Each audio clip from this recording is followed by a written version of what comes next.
Here's some of my favorite tips and tricks for waxing your underarms.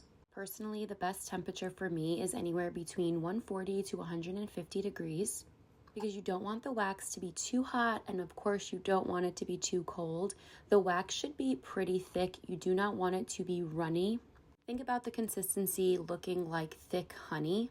The best way to get some wax on your stick is to twirl it around the pot completely and then twirl the stick to gather it around completely. It should kind of look like a little ball of wax on top of the end of the stick.